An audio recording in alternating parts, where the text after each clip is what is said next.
trail to the ridge was older than any of the maps we brought with us. It didn't have a name, only a faint dotted line scribbled in the corner of a decades-old hiking guide Sam had found online.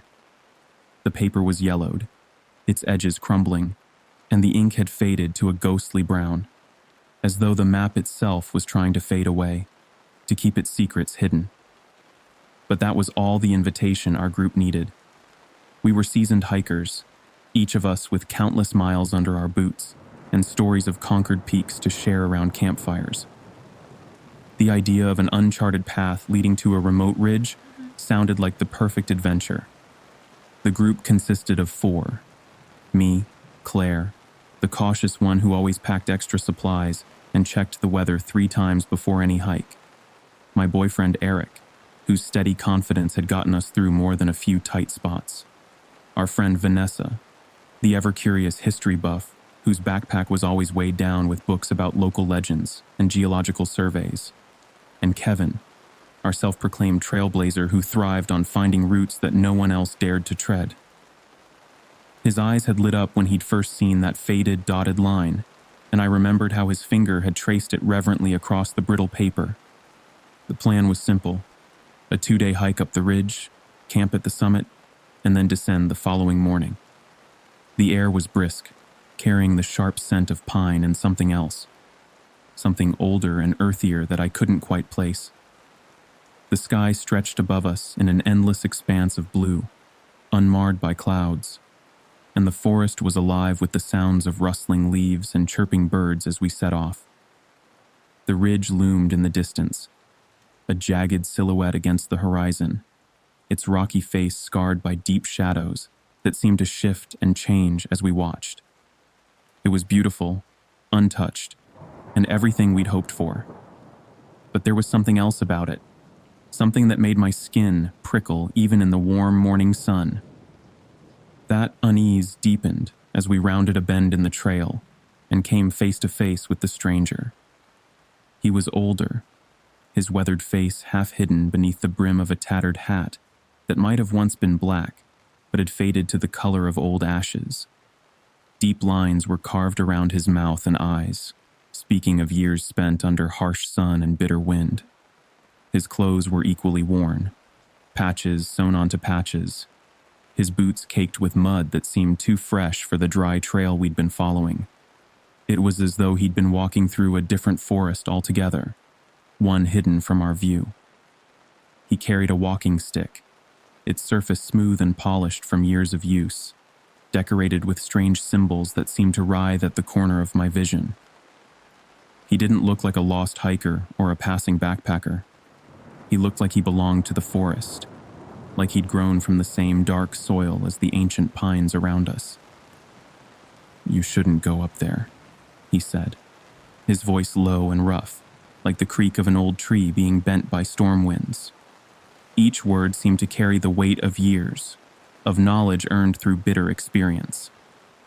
We exchanged uncertain glances, the easy camaraderie of our group suddenly strained. "Why not?" Kevin asked, his tone wary, though I could still hear the challenge beneath it. The man tapped his walking stick against the ground, the sound eerily sharp in the sudden stillness of the forest. His eyes were fixed on the ridge, and I noticed for the first time that they were an unusual color. Not quite gray, not quite blue, but something in between, like the sky before a storm. "It's not a place for people like you. The ridge doesn't forgive." Vanessa, ever curious, stepped forward, her notebook already in hand. The pages fluttered in a breeze I couldn't feel. "What do you mean? Is it dangerous? Rock slides?" The man's gaze shifted to her, his expression unreadable beneath the shadow of his hat. Something flickered in those storm-colored eyes. Pity, perhaps, or resignation. Something like that. Eric snorted, folding his arms across his chest in a gesture I recognized as defensive rather than dismissive. "Look, we appreciate the warning, but we're experienced hikers. We'll be fine."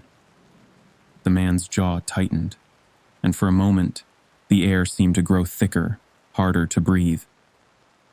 It's not about the trail, he said, each word falling like stones into still water. It's about what waits at the top. He turned then, his walking stick crunching on the gravel as he disappeared into the trees without another word. The symbols carved into the wood caught the light strangely as he moved, casting shadows that seemed too dark, too solid. For a long moment, none of us spoke. The forest had gone quiet, as though holding its breath. That was weird, Vanessa said finally, her pen hovering over her notebook, unsure what to record.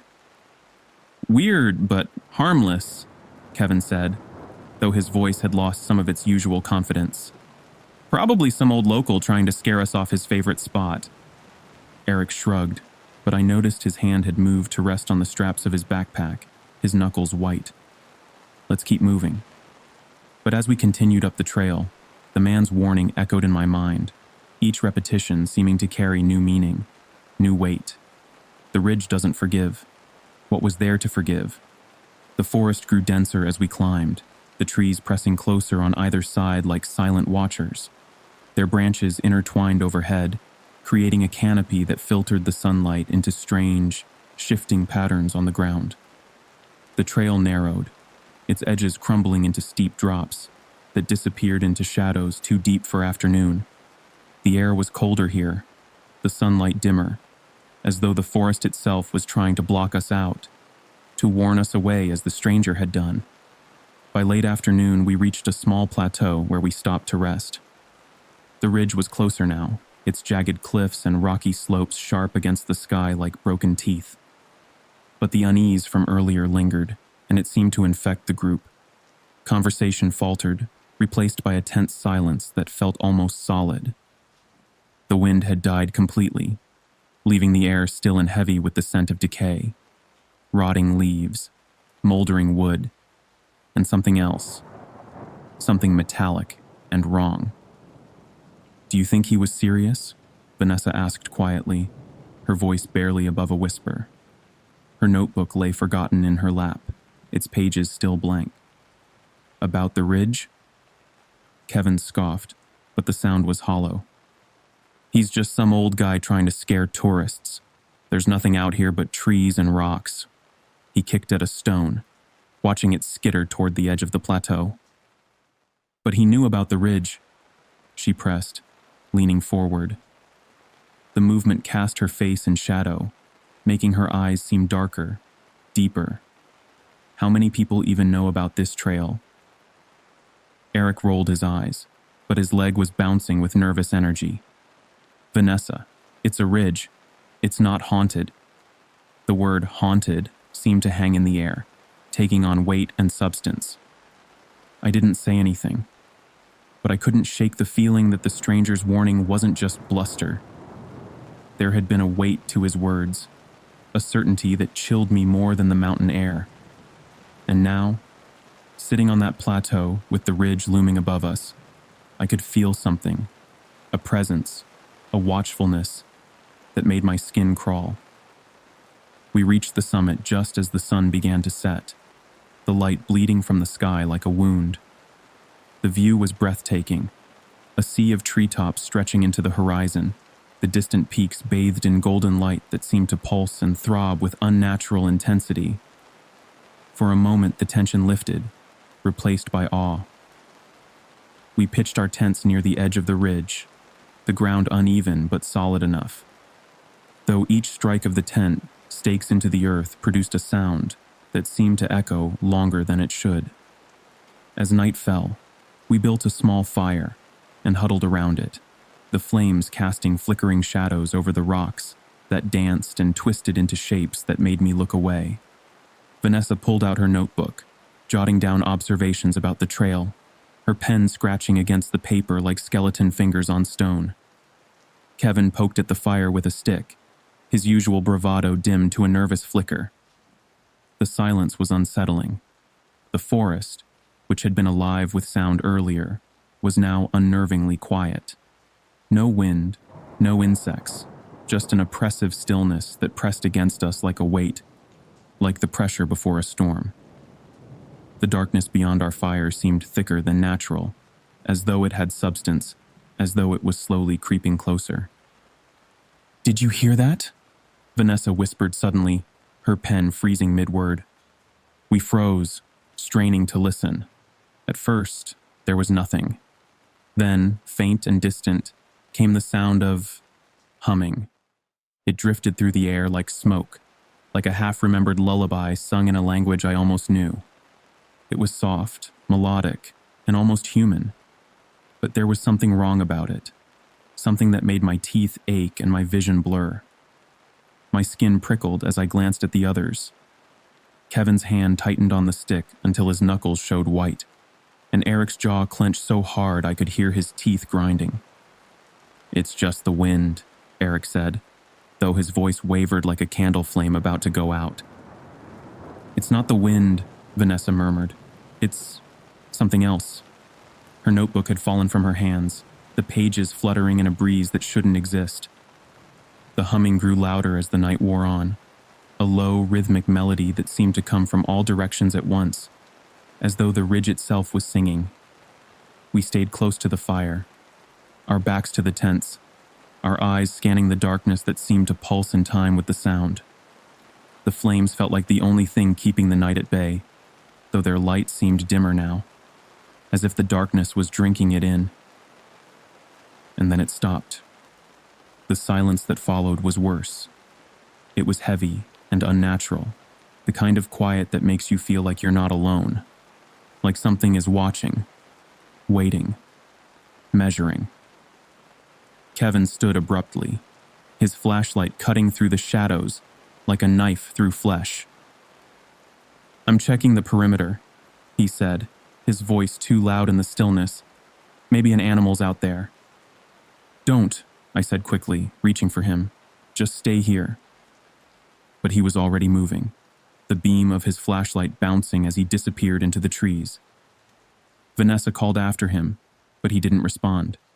The darkness seemed to swallow him whole. Minutes passed, then an hour.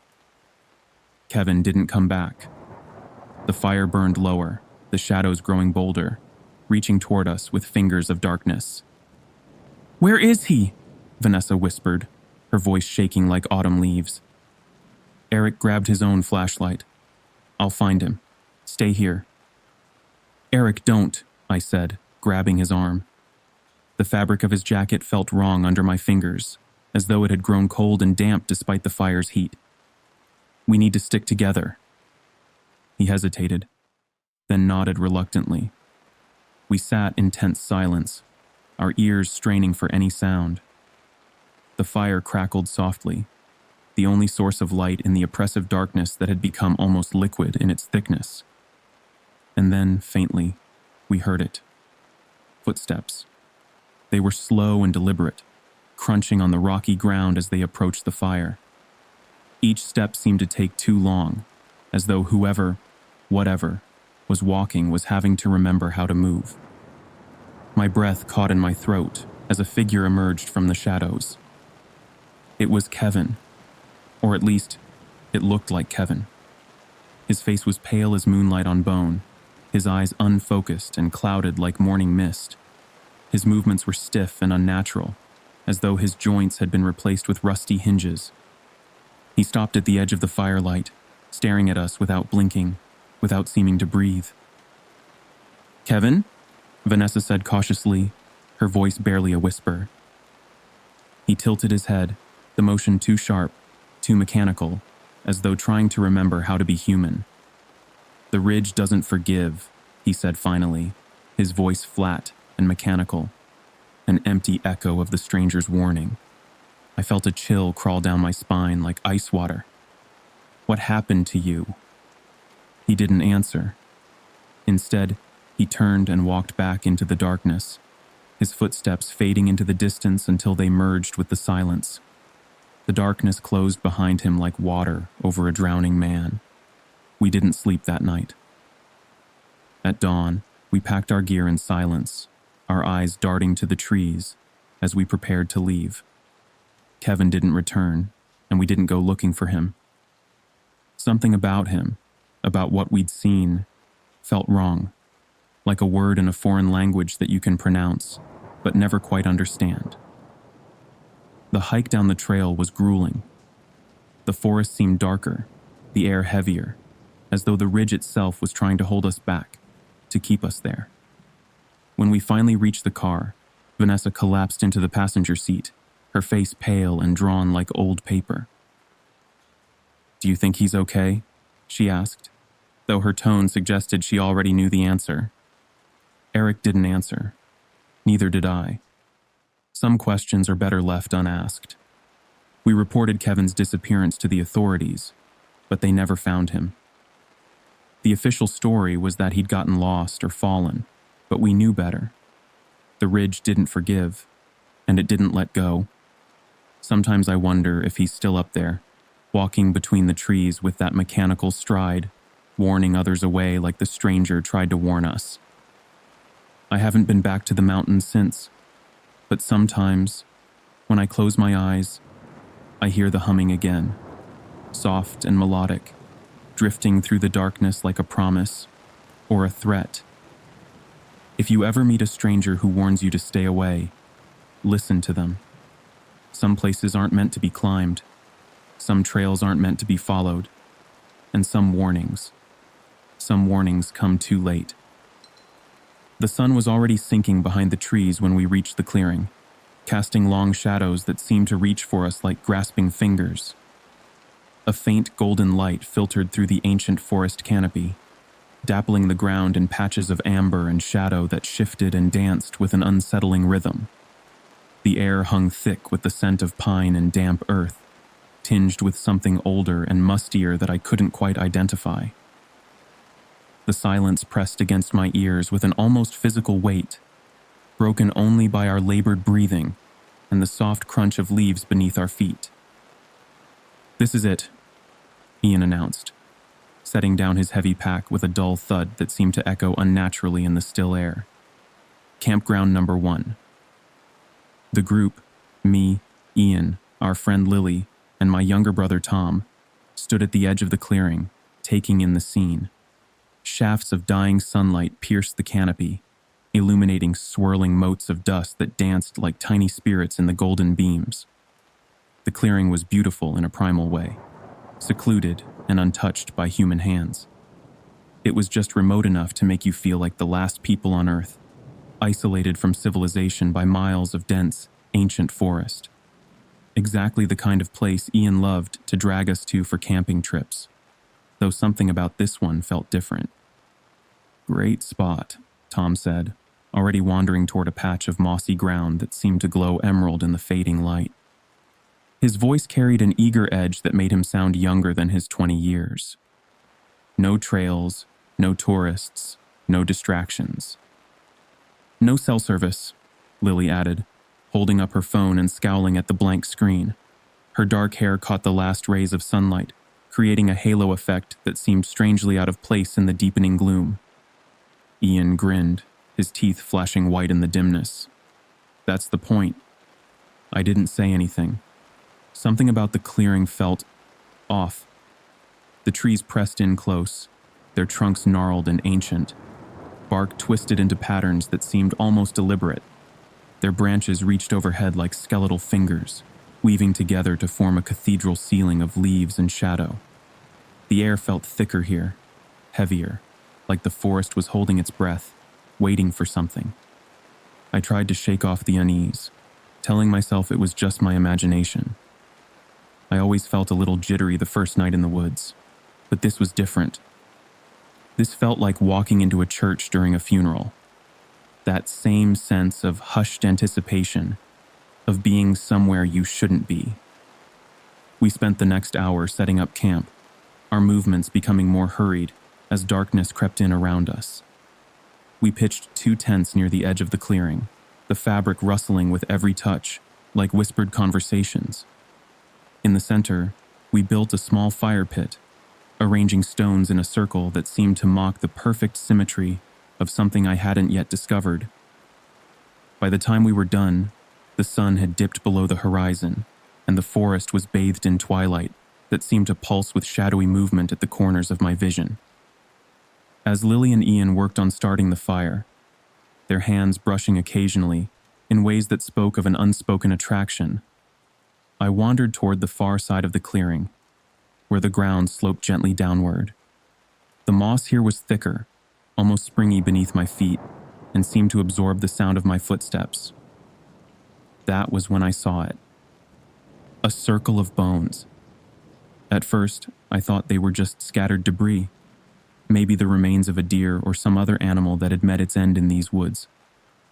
But as I stepped closer, my heart beginning to hammer against my ribs, I realized they were arranged deliberately. The bones, bleached white and weathered with age, formed a perfect ring about 6 feet in diameter. Each bone had been placed with mathematical precision, creating an unbroken circle that seemed to glow with its own pale light in the gathering dusk. There were no gaps, no signs of disturbance from weather or animals. It was as though someone, or something, had placed them there with painstaking care, creating a boundary between our world and something else. "Hey guys," I called, my voice tinged with unease, the words catching slightly in my suddenly dry throat. "You should see this." The others joined me, their footsteps seeming to fade as they approached, as though the circle was somehow muffling sound. I watched their expressions shift from curiosity to discomfort as they took in the scene, their faces pale in the deepening twilight. "That's weird," Tom said, crouching to examine the bones.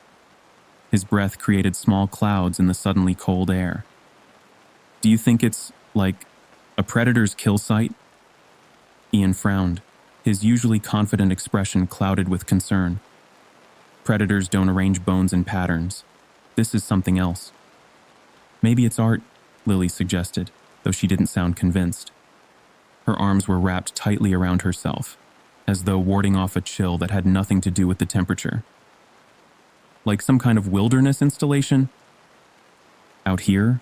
I asked, gesturing to the dense forest surrounding us, where the shadows between the trees seemed to have taken on substance. Who would bother coming all this way, and why? Ian's jaw tightened, a muscle twitching beneath the skin. "Whatever it is, it's not our business. Let's leave it alone and get back to camp." But Tom didn't listen. With a casualness that made my stomach clench, he picked up one of the smaller bones, a thin, curved piece that might have been a rib, and turned it over in his hands. The bone seemed to catch what little light remained, gleaming with an unnatural brightness. "It's just a bunch of old bones," he said, but his voice wavered slightly. "No big deal." "Tom, put it back," I said sharply, the words coming out harder than I'd intended. "Seriously." He rolled his eyes but complied, tossing the bone back into the circle.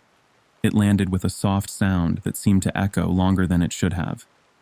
We returned to the fire, trying to shake off the unease that clung to us like a shadow. But the circle lingered in my mind, its perfect symmetry too strange to ignore. Every time I closed my eyes, I saw it there, glowing in the darkness. That night, the forest was eerily silent. No crickets chirped their evening songs. No owls called from the branches overhead. Even the wind seemed to have died, leaving us in a bubble of absolute stillness, broken only by the crackle of our fire. We sat close to the flames, our conversations faltering and dying as the shadows deepened around us. The firelight cast strange patterns on our faces, making us look older, haunted. Around midnight, Tom stood abruptly, his movement making us all jump. "I need to pee," he said, grabbing a flashlight. His hand trembled slightly as he clicked it on. "Don't wander too far," Ian warned, his voice carrying an edge of genuine concern that I'd never heard before. Tom waved him off and disappeared into the trees, the beam of his flashlight swallowed by the darkness almost immediately. Minutes passed, then 20, then 30. The fire popped and hissed, sending sparks spiraling up into the black sky. By the time an hour had gone by, my unease had blossomed into full-blown panic, a cold weight settling in my stomach. "He should be back by now," I said, standing so quickly that my head spun. "I'm going to look for him." "I'll come with you," Ian said, grabbing his own flashlight. The beam seemed weaker than it should have been, as though the darkness was actively resisting it. The forest was darker than I'd expected, the trees casting long, skeletal shadows that seemed to stretch toward us as we walked. The beam of my flashlight danced across the undergrowth, revealing twisted roots and fallen branches that looked disconcertingly like scattered bones. There was no sign of Tom, no footprints in the soft earth, no broken twigs to mark his passage. "Tom," I called, my voice cracking with fear. The sound seemed to be swallowed by the darkness, going dead just feet from my lips. The only response was the distant whisper of the wind, though I couldn't feel any breeze on my skin. We were about to turn back when Ian's flashlight caught something white on the ground, a bone. It was small, clean, and eerily familiar. My heart seemed to stop for a moment as I recognized it. "Isn't that from the circle?" Ian asked, his voice low and tight with tension. I didn't answer. My gaze had drifted upward, to the tree just ahead of us. Hanging from one of its branches was another bone, tied in place with a thin strip of bark that looked disturbingly like dried sinew. A crude symbol had been scratched into its surface, a spiral, simple yet unnerving, its lines carved deep into the weathered surface. "Ian," I whispered, the name barely making it past my lips. "What is this?" He shook his head, his expression grim in the harsh beam of the flashlight. "We need to go back. Now." When we returned to the clearing, we found Tom sitting by the fire, his face pale and drawn in the flickering light. He stared into the flames with an intensity that made my skin crawl. "Where the hell were you?" Ian demanded, but his voice held more fear than anger. Tom looked up at us, his eyes glassy and unfocused, reflecting the firelight like mirrors. "I got lost," he said. "I don't even know how. The forest, it all looked the same." Something about his tone sent a shiver down my spine. He sounded off, like he was repeating lines from a script, his voice hollow and distant. "What's that on your arm?" Lily asked suddenly, pointing with a trembling finger. Tom glanced down at his forearm, the movement slow and mechanical. A thin red scratch ran along his skin, the raised flesh forming the same spiral we'd seen on the bone in the tree. The mark seemed to pulse in the firelight, as though it had a heartbeat of its own. "It's nothing," he muttered, pulling his sleeve down with jerky movements. "I must have scraped it on a branch." None of us slept that night. We huddled close to the fire, the circle of light our only comfort against the suffocating darkness that pressed in around us.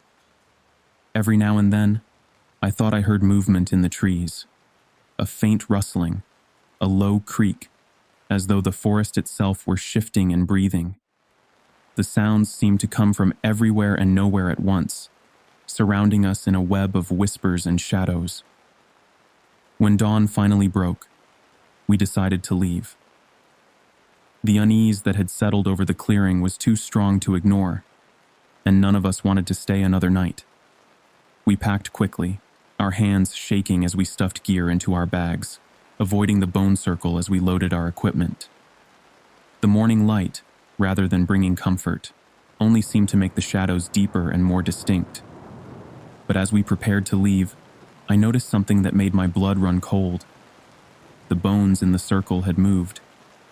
They were no longer in a perfect ring, but arranged in a spiral, identical to the one on Tom's arm and the bone in the tree. The pattern seemed to twist and writhe in my vision, making me dizzy if I looked at it too long. "We're leaving," Ian said firmly, his voice brooking no argument. "Now." The hike back to the trailhead was grueling. The forest, which had seemed so welcoming just a day ago, now felt like an endless maze of twisted trees and shifting shadows. The branches overhead seemed to grow thicker with each step, weaving together until barely any light penetrated the canopy. Every sound, the The crunch of leaves, the snap of twigs, our own labored breathing, seemed amplified and distorted. Tom lagged behind, his steps sluggish and uneven. He kept glancing over his shoulder, as though expecting something, or someone, to follow us. The spiral on his arm had grown more pronounced, the skin around it angry and red. By the time we reached the trailhead, we were exhausted, our nerves frayed to breaking point. But the sight of the car was a relief, a promise of escape from whatever presence had haunted our campsite. We didn't talk about the bone circle on the drive home. It felt like acknowledging it would give it power, would make it real. But that night, as I lay in bed, staring at the ceiling and listening to the house settle around me, I couldn't shake the feeling that something had followed us home. Something ancient and patient. Something that had marked us with its spiral sign. And then, just as I was drifting off into an uneasy sleep, I heard it. A faint rustling outside my window, followed by the soft clatter of something hitting the ground. The sound made my whole body go rigid with fear. In the morning, I found it. A single bone, clean and white, lying on my porch like an offering. A spiral had been carved into its surface, the grooves filled with a substance that looked disturbingly like dried blood. As I stared at it, the spiral seemed to move, to twist and turn beneath my gaze. I haven't been camping since. The spiral on Tom's arm never faded. If anything, it's grown more distinct over time. Sometimes, when he thinks no one is watching, I catch him tracing its pattern with his finger, his eyes distant and unfocused. And on quiet nights, when the wind blows just right, I swear I can hear the soft click of bones moving, arranging themselves into endless spirals. If you ever find a circle of bones in the forest, don't touch it. Don't even look at it too long. Some things are better left undisturbed, some boundaries better left uncrossed. Because once you've been marked by the spiral, it never really lets you go. The compass was the last thing I expected to find in the forest. I was several miles into my solo hike, following a faint trail that twisted through dense undergrowth and towering pines. The air was cool and crisp, the kind of quiet that settled into your bones and made you acutely aware of your own breathing.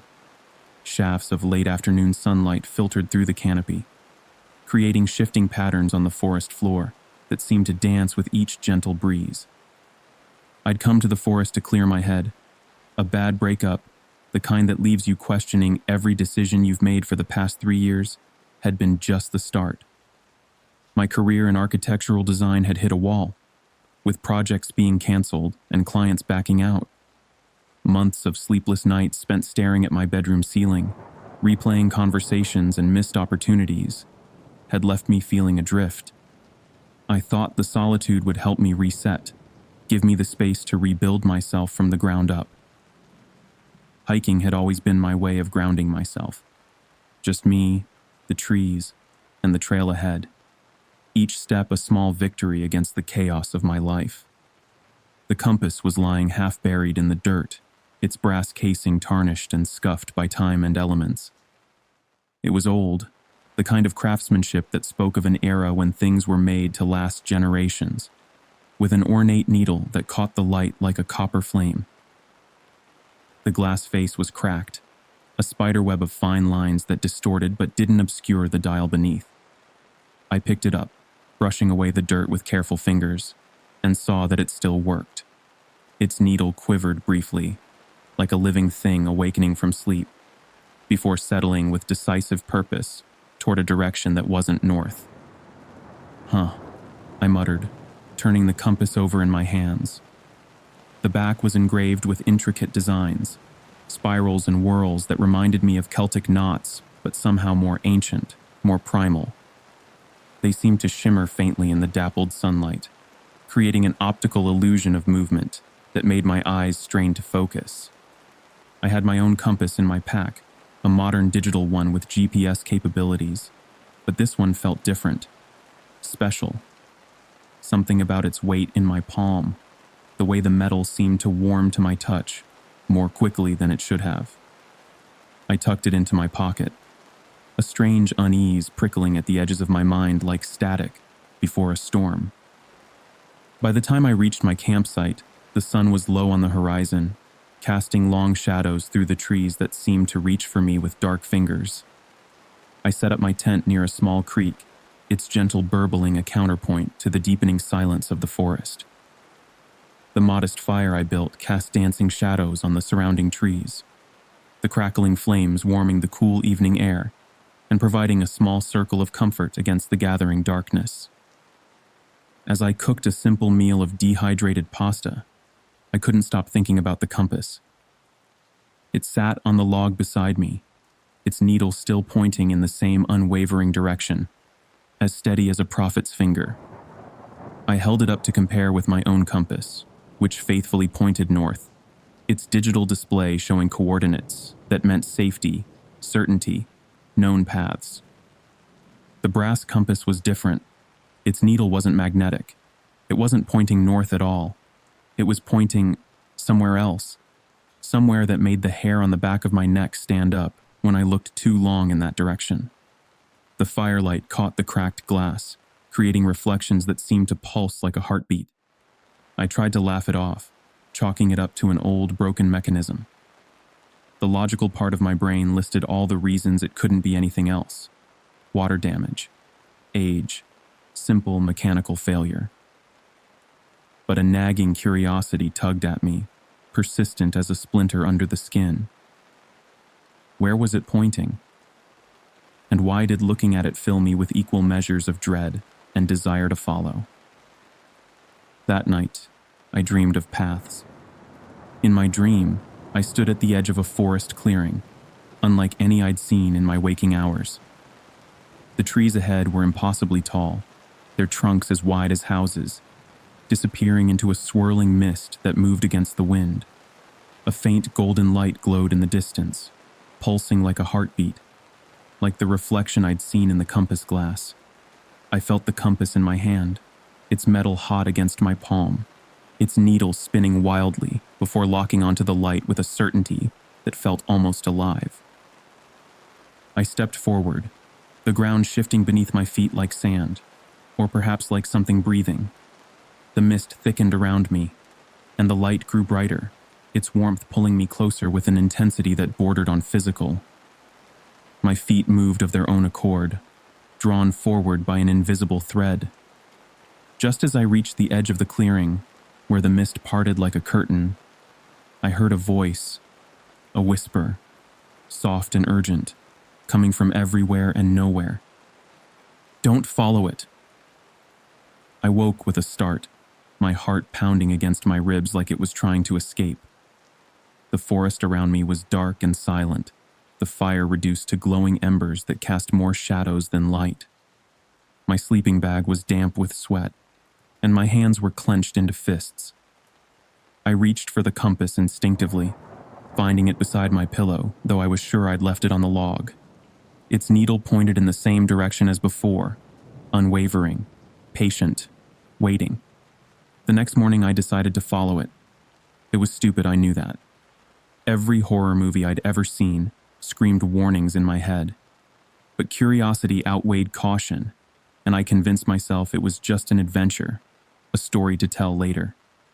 The forest was vast, but I had my own compass and a GPS device if I needed to find my way back. I packed a day bag with water, energy bars, and basic survival gear. The morning sun was bright, the air clear, perfect hiking weather. Nothing to worry about. The brass compass felt warm in my hand as I walked, its needle unwavering as it guided me off the main trail. The forest grew denser with each step, the trees pressing in closer, their branches tangling above to block out the sunlight. The undergrowth became thicker, more twisted, the plants taking on shapes I didn't recognize. The air grew heavier, filled with an earthy scent that was almost metallic. I told myself I wasn't lost. Not yet. The compass had a direction, and I was following it. Simple. I marked my path with bright orange surveyor's tape, tying strips to branches at regular intervals. The forest seemed to swallow the bright color, making it look dull and aged as soon as I moved past. Hours passed. The forest seemed to change subtly with every step, the trees growing more gnarled, their bark darker and rougher. The air became heavier, thick enough that each breath felt like work. I saw no signs of wildlife, no birds, no rustling squirrels, not even insects, just the oppressive quiet of the woods and the soft crunch of my boots on dead leaves. The compass led me to a clearing, a perfect circle of bare earth surrounded by tall, skeletal trees whose branches reached toward each other like clasped hands. At the center of the clearing stood a stone marker, moss-covered and cracked with age. It was cylindrical, about 3 feet tall, with markings etched into its surface, symbols that matched the designs on the back of the compass with uncanny precision. I crouched beside the stone, tracing the carvings with my fingers. They felt ancient, worn smooth by time and weather, yet still sharp enough to follow. I couldn't decipher their meaning, but they seemed to radiate a quiet power, a weight that settled heavily on my chest like a physical presence. The moss was cool and damp under my fingers, but the stone beneath was warm, as though it held its own inner heat. As I stood, the compass needle began to spin, its motion erratic and desperate. For the first time, it seemed unsure, its direction faltering as though caught between choices. The needle whirled faster and faster, making a faint whining sound that shouldn't have been possible from simple metal and glass. A soft rustling sound broke the silence. I froze, my pulse quickening as adrenaline flooded my system. The sound came again, faint but deliberate, like footsteps in the undergrowth, too regular to be an animal, too careful to be the wind. I turned slowly, scanning the trees, but there was nothing there. Just shadows and silence and the feeling of being watched. "Hello?" I called, my voice trembling despite my attempt at confidence. The words seemed to be absorbed by the air, falling flat and dead. The forest didn't answer, but something shifted in the corner of my vision, always just out of sight when I turned to look. The needle steadied again, pointing toward a dense thicket of trees that seemed darker than the rest, their trunks twisted together like braided rope. I hesitated, every instinct screaming at me to turn back, to run, to forget I'd ever found the compass. But the pull was undeniable now, an invisible thread tugging at my very being, at something deeper than mere curiosity. I pushed through the undergrowth, the branches clawing at my clothes and skin like desperate hands. The air grew colder with each step, the light dimmer, as though the forest itself were closing in around me, drawing tight like a noose. My breath came out in visible puffs despite the season, and then I saw it. A second clearing, smaller than the first, with a tent pitched in the center. The tent was identical to mine, same size, same faded green color, even the same slight tear in the fabric near the bottom corner where I'd snagged it on a branch last summer. My breath caught as I stepped closer, my mind racing to make sense of what I was seeing. It wasn't possible. I'd left my tent at my campsite, miles away. I was sure of it. I remembered packing my day bag, remembered zipping the tent closed. The compass needle pointed directly at the tent. Its surface shimmered faintly in the dim light, as though it didn't quite belong in this reality, like a reflection in disturbed water. I circled it cautiously, calling out again, but no one answered. The air around the tent was still, unnaturally so, as though it existed in its own pocket of space. The flap was open, revealing a single item inside, a photograph. I reached for it with shaking hands, my heart sinking as I saw what it was. It was me. The photo was recent, taken that very morning, in my campsite, as I packed my gear for this journey. But I hadn't taken any photos, hadn't seen anyone else on the trail. In the image, my expression was distant, almost vacant, my gaze focused on the compass in my hand. Behind me, barely visible at the edge of the frame, stood a dark figure, watching. I dropped the photo, stumbling backward. The rustling sound returned, louder now, accompanied by the faint crunch of leaves and the crack of branches, much closer than before. Something was watching me, something that had been following me all along. I ran. The forest blurred around me as I sprinted back the way I'd come, the compass clutched tightly in my hand, its metal burning hot against my skin. The needle spun wildly, its direction meaningless now, as lost as I was. The undergrowth tore at my legs, and my lungs burned with every breath, but I didn't stop, couldn't stop. The footsteps followed, steady and deliberate, always just out of sight. Sometimes to my left, sometimes right, sometimes behind me, hurting me, I realized with growing horror. The forest seemed endless, the trees stretching on forever in every direction. My GPS device was useless, its screen blank despite a full charge.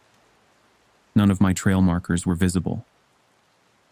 When I finally stumbled into my original campsite, the sun was setting, though it had been mid-morning moments before. My tent was still there, untouched, exactly as I'd left it, as though I'd never left. But I knew better. The photograph burned in my memory, and the feeling of being watched hadn't subsided.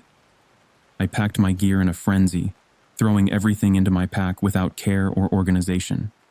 The compass sat on the log where I'd left it, where I was sure I hadn't left it, its needle now eerily still.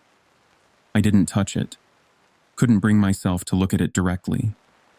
The hike back to the trailhead was a blur of paranoia and adrenaline. The forest seemed to watch me as I walked, the trees silent and still, in a way that felt expectant, waiting. When I reached my car, I collapsed into the driver's seat, shaking so hard I could barely grip the keys. As I pulled onto the dirt road, I glanced in the rearview mirror. For a brief moment, I thought I saw a figure standing at the edge of the trees, holding something small and golden that caught the last light of day. Its face was familiar in a way that made my stomach lurch. I haven't been back to the forest since. The compass is still out there, somewhere, its needle pointing toward a place no one should ever go. Sometimes, on quiet nights, I dream of paths again, of clearings and stone markers and photographs that shouldn't exist. And sometimes, when I look in mirrors, I catch myself checking the edges of my reflection, looking for movement in the background. If you find something in the woods that doesn't belong, leave it where it lies. Some paths aren't meant to be followed. Some compasses lead to places from which there is no return. And if you ever find yourself alone in the forest and hear footsteps following your own, don't look back. It might not be you walking behind you. The mountains were colder than we expected. Autumn had arrived early, bringing with it biting winds that cut through our layers and a crystalline frost that settled over the forest each night like a delicate shroud. The temperature had dropped sharply in the past week, turning the air sharp and brittle. My brother Mark and I had planned this trip for months, a week of camping in a remote part of the Sierra Nevadas, far from the marked trails and designated campsites. We wanted solitude, a break from the world, and the kind of peace that only the wilderness could provide. Looking back now, I wonder if we found something else entirely. The hike to the campsite was grueling, but worth it. Our boots crunched through fallen leaves, each step taking us deeper into the wilderness. After 6 hours of climbing, our legs burning and lungs aching in the thin mountain air, we found the perfect clearing. Flat ground nestled between ancient pines that reached toward the darkening sky like grasping fingers. A small stream whispered nearby, its clear waters tumbling over moss-covered rocks. As we pitched our tent, the air grew crisp and still, the sun sinking behind the ridge in a wash of purple and orange that seemed to set the clouds ablaze. "You think we're the only ones out here?" I asked, arranging stones in a circle for the fire pit. The rocks were cold and slightly damp beneath my fingers, covered in patches of pale lichen that felt oddly soft to the touch. Mark shrugged, his breath visible in the cooling air. Probably. Haven't seen another soul since we left the car. He paused, looking up at the darkening canopy. That's what we wanted, right? I nodded, though the thought unsettled me more than I cared to admit. I had always loved the wilderness, the raw beauty of untamed places, but there was something unnerving about being truly alone. The forest felt different here, older somehow, as though we had stepped into a place where time moved differently. The first night passed without incident, though sleep came fitfully. We sat around the fire, eating instant noodles and swapping stories about previous adventures, our voices seeming small against the vastness of the forest. The stars emerged brilliant and cold overhead, more numerous than I'd ever seen them, wheeling slowly across the sky like distant watchers. The forest was alive with sound, crickets chirping their autumn song, the occasional hoot of an owl that seemed to echo forever, and the faint rustle of leaves in the breeze that sometimes sounded almost like whispered conversations. We were miles from the nearest trailhead, deep in the backcountry, and it felt like the world had shrunk to just the two of us. The darkness beyond our firelight was absolute, a tangible presence that pressed against the edges of our camp. When we finally crawled into our sleeping bags, the fire burned low, casting faint shadows that danced over the clearing like restless spirits. It was on the second night that we saw the fire. We'd hiked a few miles from camp that day, following game trails through dense underbrush, until we reached a ridge with stunning views of the valley below.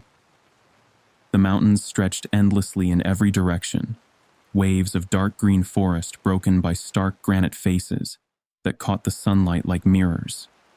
By the time we returned, our muscles aching pleasantly from the day's exertion, the sun was already dipping low, and the forest was bathed in golden light that seemed to drip from the branches like honey. Mark built the fire as I prepared dinner, the smell of wood smoke mingling with the cool evening air and the sharp scent of pine needles. As the sky darkened to a deep indigo, we settled by the flames, enjoying the quiet. The day's warmth fled quickly, leaving behind a chill that made us huddle closer to the fire. That was when Mark stiffened, his face suddenly alert, eyes fixed on the trees beyond the clearing. "What is it?" I asked, following his gaze into the gathering darkness. The shadows between the trees seemed deeper than before, more absolute. "There," he said, pointing with a slightly trembling hand. "Do you see that?" At first, I saw nothing but the endless black spaces between the trunks. Then, faint and distant, a flicker of orange light appeared between the trees. It was small and low to the ground, like a campfire, but something about it was wrong. It didn't flicker like a normal flame, didn't dance and spark like our own fire. Instead, it glowed steadily, pulsing faintly with a rhythm that reminded me of a heartbeat, as though it were alive and watching us. "Another camper?" I suggested, though my voice lacked conviction. The words felt hollow, even as I spoke them.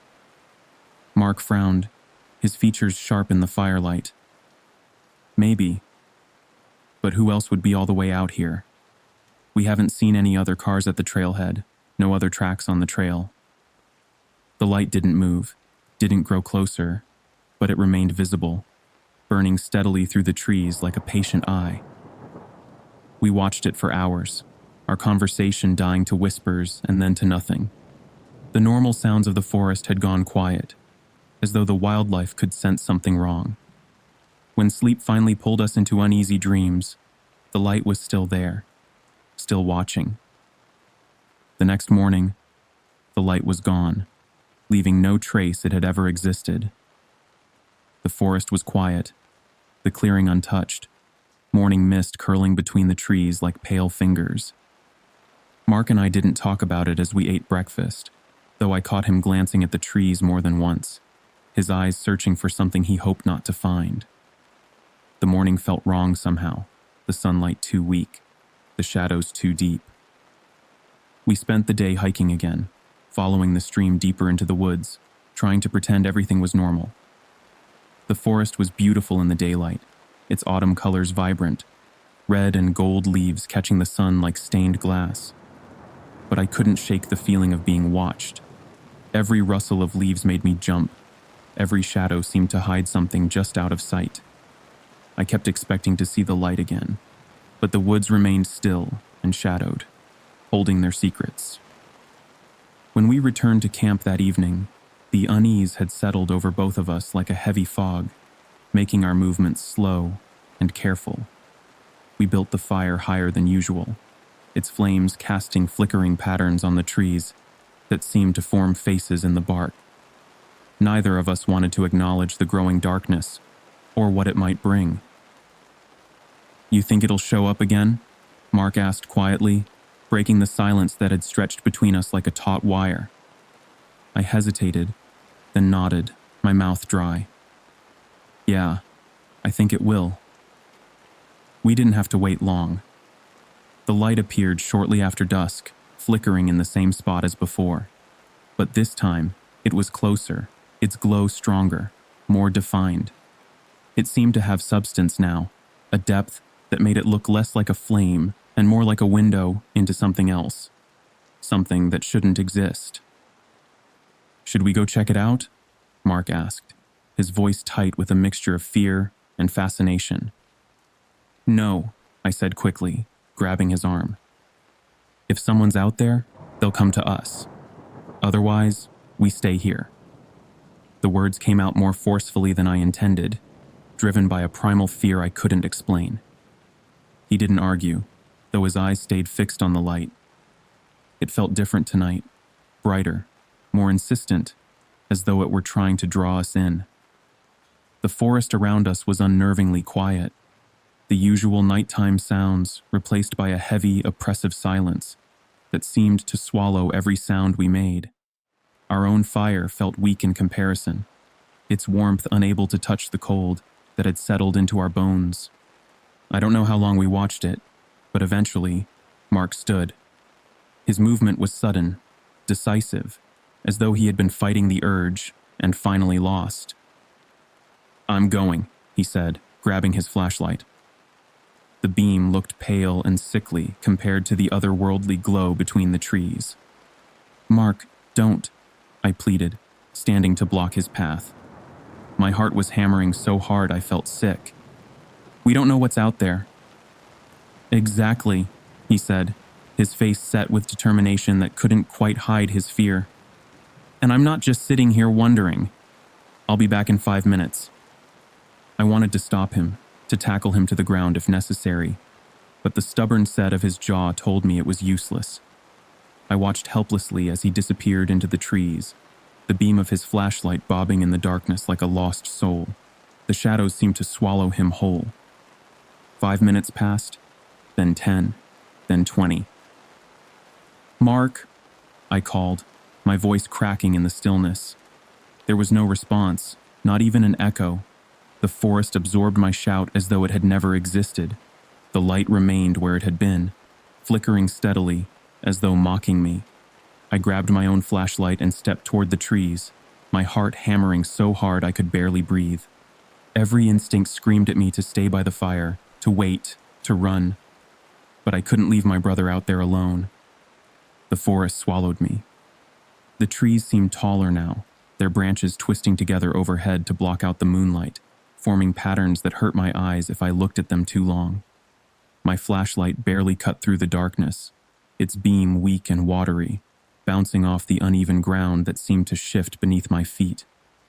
I followed the direction Mark had gone, my breath shallow and uneven in the too thick air. The light was gone.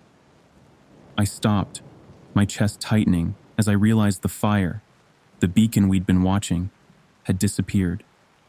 The forest was pitch black, the silence so complete it pressed against my eardrums like a physical force. I called Mark's name again, but the sound felt small, wrong, swallowed by the vastness of the trees that now seemed to lean toward me, their branches reaching down like grasping hands. Then I heard it. Footsteps. They were faint at first, deliberate, crunching softly on the forest floor, with a rhythm that was almost but not quite human.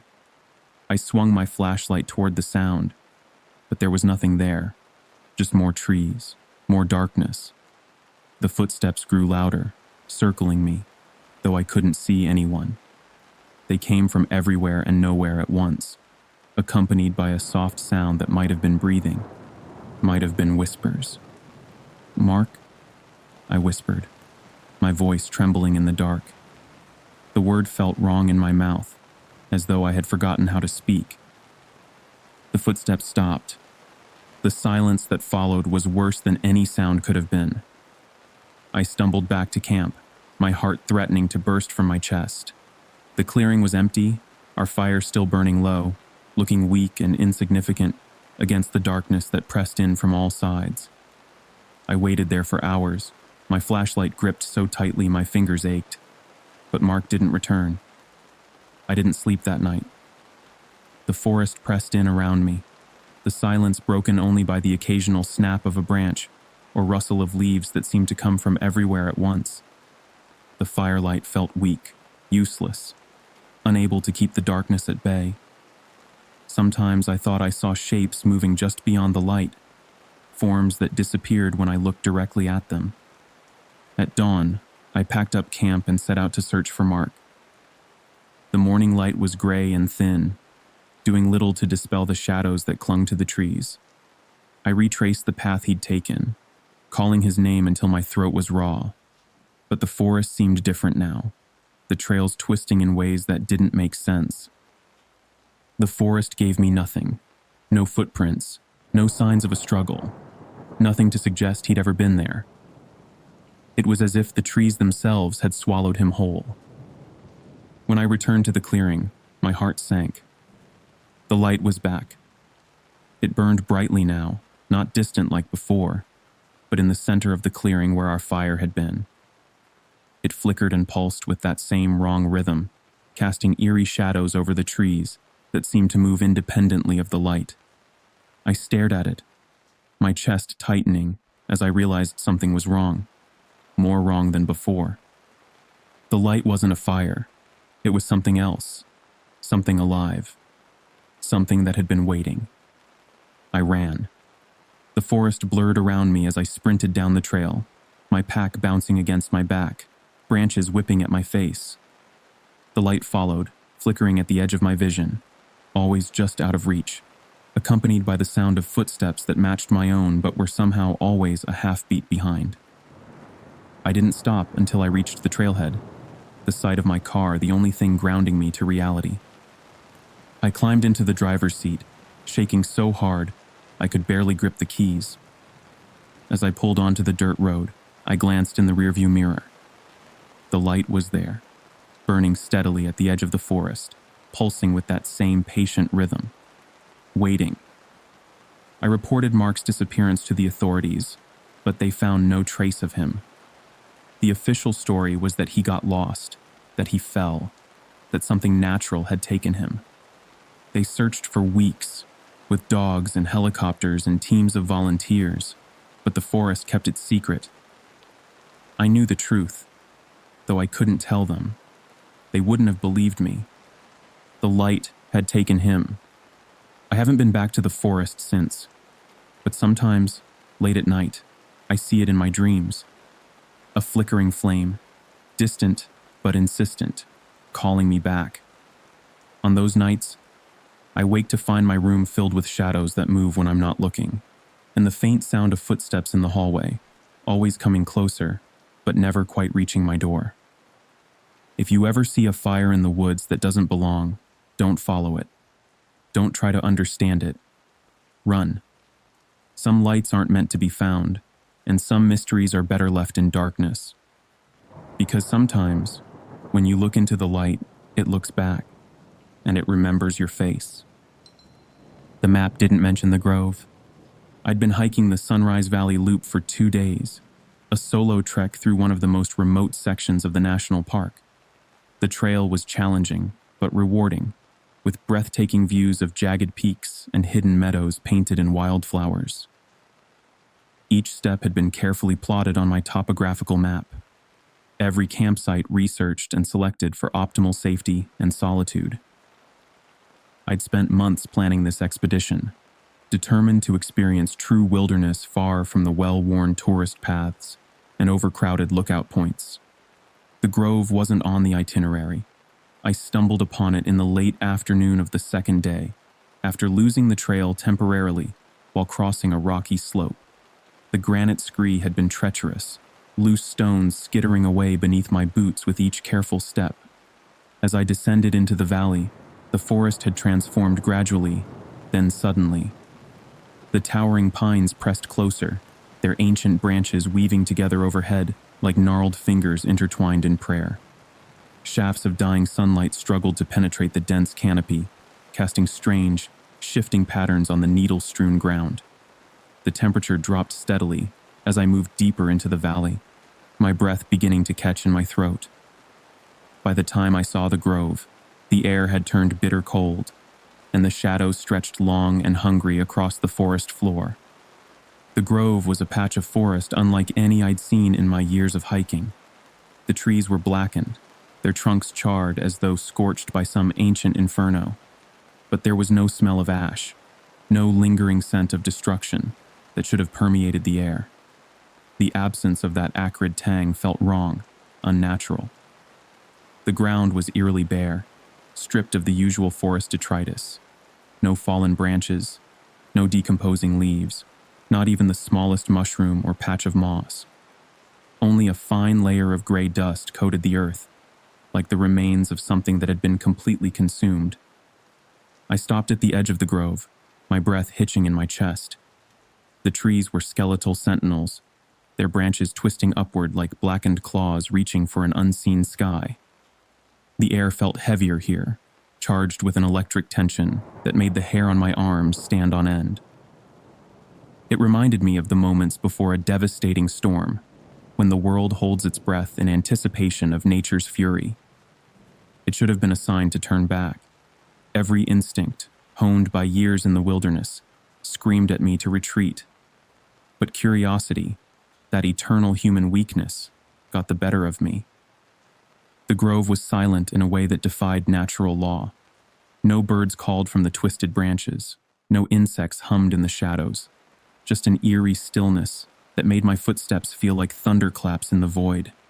My hiking boots, normally quiet on the forest floor, seemed to crack twigs and crunch leaves with deliberate malice, announcing my intrusion to whatever might be listening. I crouched by one of the trees, my heart pounding against my ribs as I brushed my fingers over the bark. It crumbled beneath my touch like ancient parchment, brittle and fragile, as though the fire that had touched it had hollowed out its very essence, leaving nothing but a shell of what had once been living wood.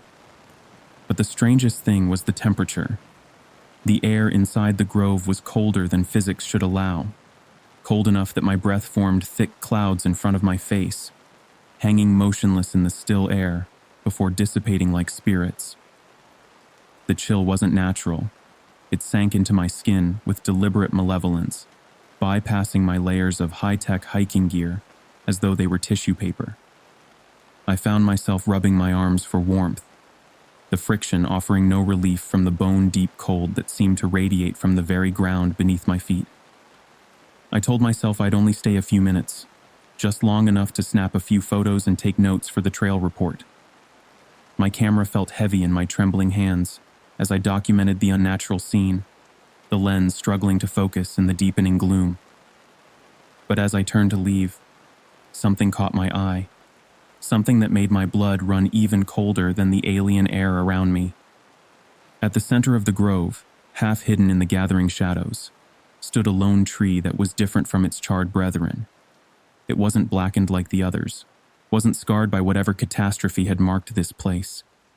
Its bark was smooth and pale, almost white in the failing light, and its branches stretched skyward like reaching fingers, as if untouched by whatever had scarred the surrounding forest. It stood alone in a perfect circle of bare earth, a beacon of wrongness in an already unnatural place. I should have walked away. Every story I'd ever read, every warning tale of the wilderness, screamed at me to turn back. Instead, My feet carried me closer, drawn by a curiosity that felt almost separate from my own will. The tree was taller than I'd initially thought, its pale bark smooth and unblemished like polished bone. As I reached out to touch it, I noticed something that made my skin crawl. The fine layer of gray dust that coated every surface in the grove stopped abruptly at the base of the tree, creating a perfect circle of clean ground. It was as though the dust actively avoided the tree, repelled by some invisible force. The soil around it was darker than anywhere else in the grove, almost black, with a wet sheen that seemed to shift in the dim light. My fingers brushed the bark, and a shiver ran through my entire body, violent enough to make my teeth chatter. It was cold, colder than the surrounding air, colder than ice, colder than anything I'd ever touched. The surface was slick beneath my fingertips, like wet glass, though no moisture remained on my skin when I jerked my hand back. My heart hammered against my ribs, its rhythm irregular and frantic. That's when I saw the marks. Faint but deliberate, carved into the trunk of the tree with methodical precision, were spirals and lines that formed intricate patterns. They looked ancient, weathered by unknowable years, but they radiated a quiet power that made my stomach twist into knots. The symbols seemed to shift when viewed directly, but clarified in my peripheral vision, suggesting shapes and meanings that my mind refused to process.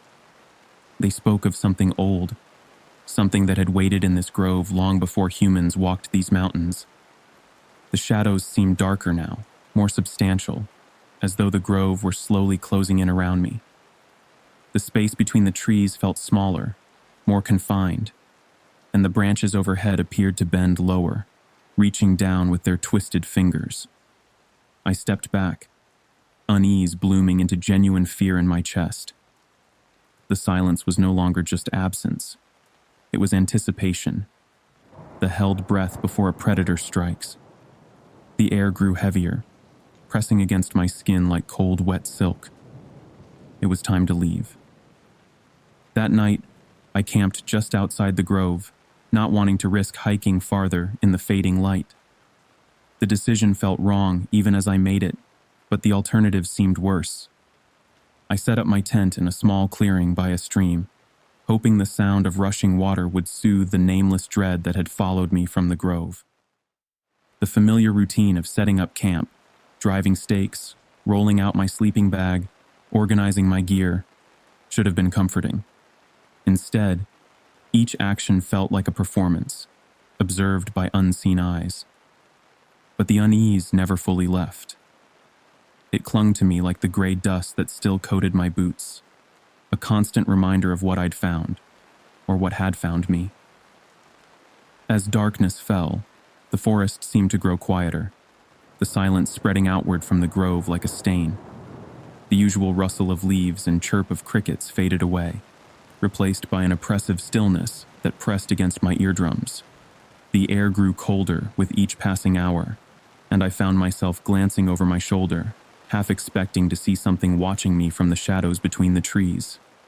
The darkness felt different here, more absolute, as though the night itself had substance and weight. When I finally crawled into my sleeping bag, I couldn't shake the feeling that I wasn't alone. The darkness outside the tent felt alive, pressing against the thin fabric like a curious animal testing for weakness. My flashlight's beam seemed dimmer than usual, the darkness more resistant to its light. I lay there, listening to my own heartbeat, trying to convince myself that the shadows moving across the tent walls were just branches swaying in a wind I couldn't feel. I woke in the middle of the night to the smell of smoke. At first I thought it was a dream, some nightmare born of my encounter in the grove. The scent was faint but distinct, the acrid tang of something burning. Not the wholesome smoke of a campfire, but something older, something that carried the memory of ancient destruction. I sat up, heart pounding against my ribs, and unzipped the tent with trembling fingers. The clearing was empty, the forest bathed in faint moonlight that seemed to drain all color from the world. But the smell lingered, stronger now, as though the fire was nearby. I scanned the trees, searching for the telltale orange glow of flames, but saw nothing but shadows that seemed to move independently of the shifting moonlight. Then I looked down. The ash was back. It coated the ground in a thin gray layer that hadn't been there when I'd made camp. My stomach twisted as I realized it wasn't just on the ground. It was everywhere. On my gear, my tent, my clothes. It clung to everything with a faint stickiness that defied its dry appearance, as though the grove itself had reached out to mark its territory, to claim what it considered its own. I scrambled to my feet, panic clawing at my chest like a living thing. The forest felt wrong, fundamentally altered, the air too still and heavy for anything natural to breathe. I grabbed my flashlight with shaking hands and shone it toward the grove, half expecting to see walls of flame advancing through the trees. Instead, I saw the tree. It stood at the edge of the clearing, its pale bark glowing faintly in the moonlight like exposed bone. My blood ran cold as I realized it wasn't where I'd left it. Somehow, impossibly, it had moved. The symbols carved into its trunk seemed to writhe in the flashlight's beam, suggesting meanings that made my vision blur and my head spin. I didn't sleep the rest of the night. I sat by the fire, clutching the flashlight like a talisman, my eyes darting between the trees at every whisper of movement. The flames seemed to burn lower than they should, offering little warmth against the unnatural cold. The smell of smoke faded as dawn approached, but the ash remained, coating everything in its suffocating gray shroud, a constant reminder of what waited in the darkness. When the first rays of sunlight broke through the trees, I packed up camp and left. I didn't care about the trail or the map anymore. I just wanted to get as far from the grove as possible. My carefully planned route meant nothing compared to the primal need to escape. The forest didn't make it easy. The trail seemed to twist and shift beneath my feet, leading me in circles despite my compass and GPS. Paths that should have led downhill curved back on themselves, bringing me again and again to places that looked disturbingly similar to the grove. The trees felt closer now, their branches tangling overhead to block out the sun, creating a canopy of shadow that grew denser with each step. The air grew colder the farther I walked, the chill seeping into my bones like poison. And then there was the ash. No matter how far I hiked, it followed me, coating the ground in a fine gray layer that seemed to spread outward from my footprints. It clung to my boots, my pack, my skin, a constant reminder of the grove and what dwelled there. The dust seemed to have a purpose now, marking a trail that led back to something ancient and patient. By the time I stumbled upon the trailhead, I was exhausted, my legs trembling with each step. My car was a welcome sight, a piece of the normal world that seemed impossibly out of place after what I'd experienced. I tossed my ash-covered pack into the back seat and climbed into the driver's seat, slamming the door shut with desperate force. But as I turned the key in the ignition, I froze. The pale tree was there, standing at the edge of the parking lot, its bark glowing faintly in the morning light. The symbols carved into its trunk seemed clearer now, more defined, as though they were slowly working their way to the surface of something that only looked like bark. The circle of black earth around its base had grown wider, and the air around it shimmered like heat waves rising from summer pavement. I drove away as fast as I could, the image of the tree burned into my mind like an afterimage from staring at the sun. I haven't been back to the forest since. Sometimes, though, I wake in the middle of the night to the smell of smoke, and I see flecks of gray ash on my pillow. The symbols from the tree appear in my dreams, suggesting meanings that fade upon waking, leaving only a lingering sense of dread. If you ever find a grove of blackened trees, don't go near it. Some scars are meant to be left untouched, some mysteries better left unexplored. The forest holds secrets older than humanity, and some of them are still awake, still hungry, still waiting for curious hikers who stray from marked trails. And if you ever see a pale tree standing alone among the darkness, Run. Run as fast and as far as you can, because it's already seen you. The canyon was silent. It wasn't the kind of quiet you'd expect in a remote area. No distant bird calls, no rustling leaves, no hum of insects. It was absolute, as though the sound had been sucked out of the air itself, leaving behind a void that pressed against our eardrums like a physical weight. The stillness felt unnatural, almost predatory, but the four of us brushed it off as part of the charm, too caught up in our adventure to heed the warning signs that nature itself was trying to convey. "Can you believe this view?" Nick said, dropping his worn leather pack at the edge of the cliff. The metal carabiners clinked against each other, the only sound that dared to break the oppressive silence. He gestured toward the vast expanse of jagged rock formations stretching out in every direction, their weathered faces telling stories of millennia gone by. The late afternoon sunlight bathed the canyon in hues of gold and amber, casting long shadows that seemed to stretch forever, like dark fingers reaching across the ancient stone. "It's incredible," Emily said, snapping photos with her phone. The artificial clicking sound echoed strangely in the still air, as if the canyon were swallowing each noise and spitting it back distorted. She'd been documenting the entire trip, capturing everything from the pine-lined trails to the clusters of purple and yellow wildflowers we'd passed that morning. Her photographer's eye had always seen beauty in the details others missed, though none of us could have guessed how those innocent recordings would later become evidence of something far more sinister. Jake, ever the adventurer, leaned precariously over the edge to peer into the abyss below, his boots scraping against loose gravel. The sound made my stomach lurch. "You think anyone's ever been down there?" he asked, his voice carrying an unsettling distance in the dead air. His silhouette against the burning sky looked almost like a cutout, two-dimensional and wrong. "I'd rather not find out," I said, shivering despite the warmth of the sun. The drop was dizzying, hundreds of feet straight down to jagged rocks that resembled teeth in some ancient monster's maw. I stepped back from the edge, my boots crunching on the loose gravel.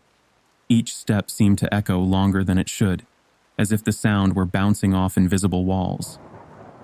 The air felt heavy, charged, like the moments before a storm, but the sky above remained clear, an endless expanse of deepening blue that seemed to watch us with cold indifference. We set up camp a few hundred feet from the canyon's edge, pitching our tents in a flat, sheltered spot beneath the twisted branches of ancient juniper trees. Their gnarled forms cast strange shadows in the fading light, like frozen dancers caught in eternal poses. Nick built a fire while Emily cooked a simple meal of beans and rice, the familiar scents offering small comfort against the growing unease that none of us wanted to acknowledge. Jake wandered back to the cliff, his silhouette outlined against the fading light, drawing our eyes like moths to flame. "Don't fall in," Emily called, her laugh carrying a nervous edge that made my skin prickle.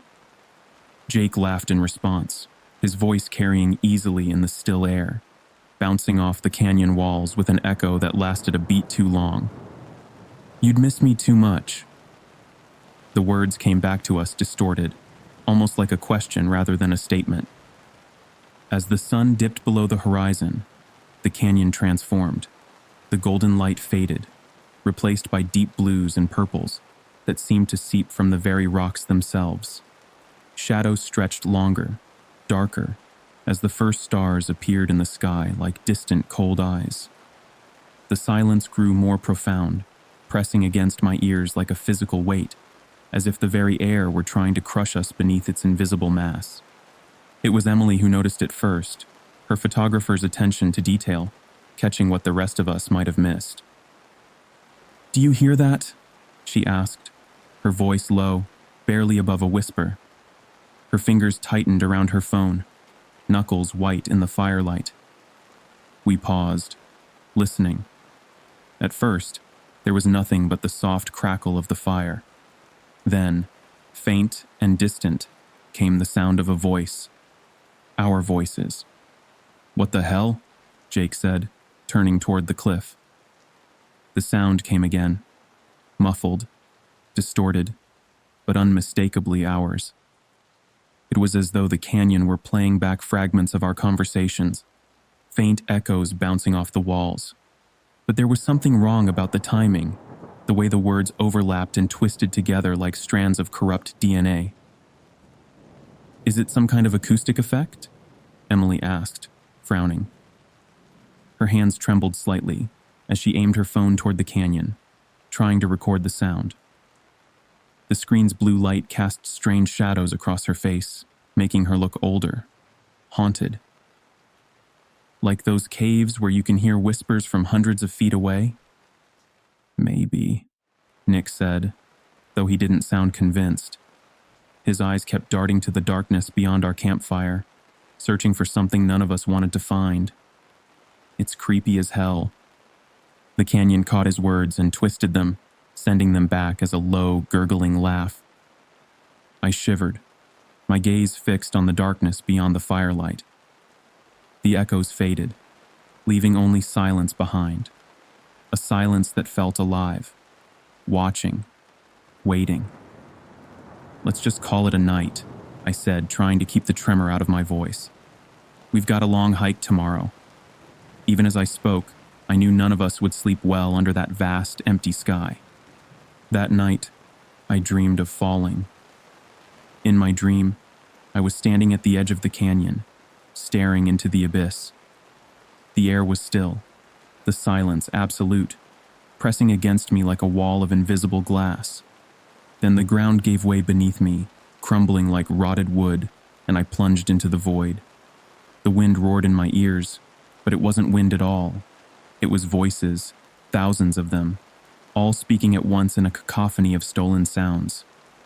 As I fell, I heard a voice, my voice, whispering words I couldn't understand, but that filled me with a primal terror I had never known. I woke with a start, my heart racing, sweat soaking through my sleeping bag despite the cool night air. The tent was dark, the forest silent, but the whispers lingered, faint and indistinct, like an echo that refused to fade. They seemed to come from everywhere and nowhere, as if the very air around me had learned to speak. The next morning, the mood was subdued. Dark circles marked our eyes, evidence of shared sleepless hours spent listening to things we couldn't explain. We packed up camp quickly, eager to put distance between us and the canyon. The trail led us along the rim for several miles before descending into a dense forest, the trees pressing close on either side like silent spectators. But the echoes followed us. At first they were faint, easily dismissed as tricks of the wind or distant bird calls. But as the day wore on, they grew louder, more distinct. Snippets of our conversations played back to us, distorted and out of order, creating new meanings that sent chills down our spines. Words we'd spoken yesterday merged with fragments from this morning, forming sentences we'd never said, but that seemed aimed directly at our deepest fears. "What's happening?" Emily asked, her voice tinged with panic. Her phone was clutched in her hand like a talisman. Though its screen had gone dark hours ago, the battery mysteriously drained. "It's like the canyon is following us." As if in response, her words echoed back, but wrong, deeper, slower, with a wet sound behind them that made me think of things better left buried. Nick tried to stay logical, though his scientific mind was clearly struggling to make sense of what was happening. "It's just an acoustic phenomenon," he said, his voice tight with forced calm. "Something about the way the sound travels in the valley." But even he sounded unsure, his usual confidence eroded by the impossible things we'd been hearing. By midday, the forest felt oppressive. The trees were dense, their branches twisting together to block out the sunlight like grasping fingers. The air was cool and damp, heavy with the scent of moss and decaying leaves. But beneath those natural smells lurked something else, something old and wrong, like the breath of a long-sealed tomb. We stopped for lunch near a stream, the sound of rushing water a welcome distraction from the echoes. But as we sat in uneasy silence, picking at food that had lost all taste. Jake's voice suddenly broke through the stillness. "Do you hear it?" he asked, his face pale, eyes wide with a fear I'd never seen in him before. We froze, listening. The echoes had returned, louder now, and closer. They no longer sounded like distant fragments. They were clear, deliberate, repeating words we hadn't said, forming messages that made our blood run cold. "Don't look down." The air seemed to shift, the weight of the silence replaced by an overwhelming sense of dread. The very atmosphere felt wrong, as if reality itself were beginning to unravel around us. I looked at Nick, his face ashen, all pretense of scientific explanation abandoned. "What's happening?" I whispered, though I knew he had no answer. "I don't know," he said, his voice cracking. "But we need to keep moving." The forest caught his words and played them back, but this time they sounded like a threat. We packed up quickly, our hands shaking as we stuffed supplies into our bags. Our footsteps were hurried as we followed the trail deeper into the forest, each step taking us further from the world we thought we knew. The echoes grew louder, more insistent, until they seemed to surround us, coming from every direction at once. They were no longer just our voices. Other sounds had joined the chorus, things that might have once been human, but now spoke in tones that made our teeth ache and our minds recoil. That night, we set up camp in a small clearing, though none of us wanted to stop. The firelight barely pushed back the darkness, which seemed thicker than natural shadow, almost liquid in its movement. No one spoke as we ate, our nerves frayed from the day's events, jumping at every snapped twig and rustling leaf. It was Emily who broke the silence, her voice thin with desperation. "I've been recording everything," she said, holding up her phone with trembling hands. "The echoes, the voices. Maybe we can figure out what's causing it." Her words carried the weight of someone trying to impose order on chaos, to find logic in a situation that defied explanation.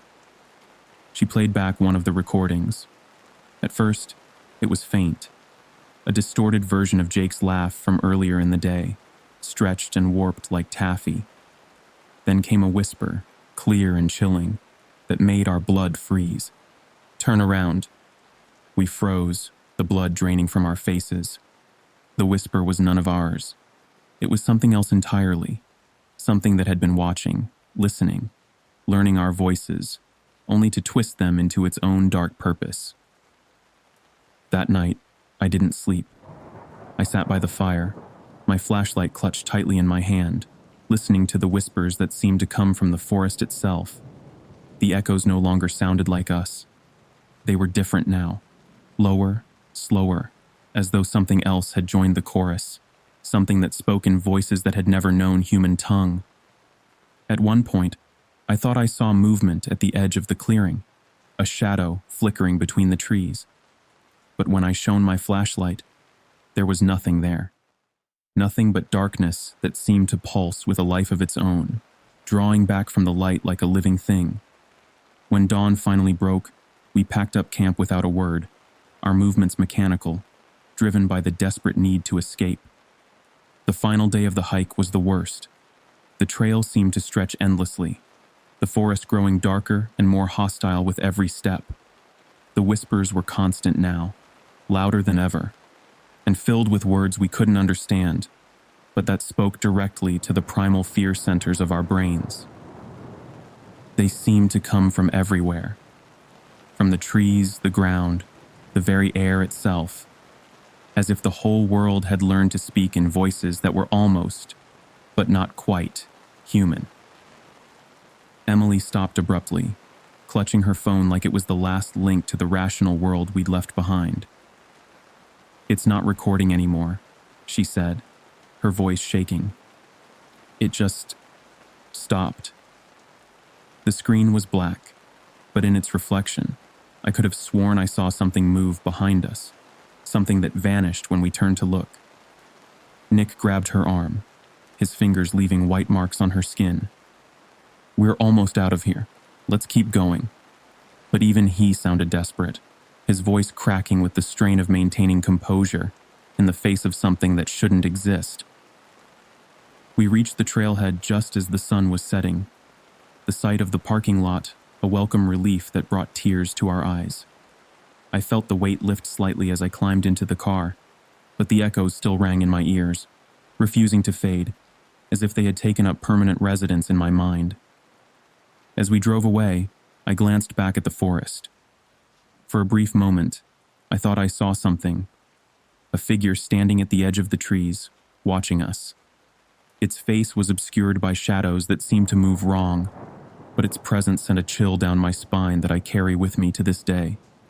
As we turned the corner, I could have sworn I heard it speak, using all our voices at once in a horrible chorus that made the car's windows vibrate. I haven't been back to the canyon since.